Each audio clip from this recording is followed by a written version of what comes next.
அண்ணன் தம்பினா ஒத்துமையாக தான் இருப்பாங்க. இது ஒரு பெரிய விஷயமா? இதுதான் பெரிய விஷயம். நீங்கள் திருப்பூர்லேருந்து பேசுகிறீங்க, மதுரைக்கு வந்து பாருங்க தெரியும்.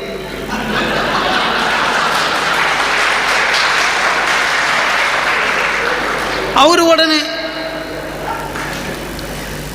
அனுமனுக்கு தனியாக கோயில் கட்டி விட்டார்கள், சீதைக்கு கோயில் கட்டி விட்டார்கள், பரதனுக்கு கோயில் இல்லை. கோயில் கட்டுறதெல்லாம் பெரிய விஷயமா? நாங்களாம் குஷ்புக்கே கோயில் கட்டினவங்க.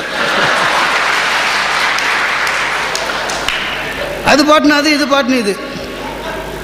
இதெல்லாம் பேசுறது கம்பராமாயணத்தில் வந்த கதாபாத்திரங்கள். அதான் உண்மை, கடவுள் இல்லை. ஒன்று சொல்றேன், வால்மீகி படைச்ச ராமன் 1000 வருஷத்துக்கு அப்புறம் கம்பன் படைக்கிற போது ராமன் சாமி ஆயிட்டான், கடவுள் ஆயிட்டான். சமூகம் ராமனையும் சீதையும் அனுமனையும் கடவுளாகவே தொழ ஆரம்பித்து விட்டது. எப்போது? கம்பன் ஆரம்பிக்கும் போது தன்னுடைய காப்பியத்தை. ஆனா கடவுளாக இருப்பவர்களுக்கு சமமாக ஒரு கதாபாத்திரத்தை, பரதன் என்ற கதாபாத்திரத்தை மேலே எடுத்து வந்து கொண்டானே கம்பன், அங்கேதான் பரதனின் அன்பு நின்று நிலைக்கிறது.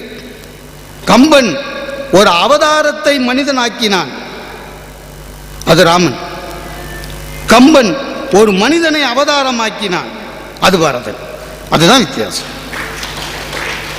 பரதன்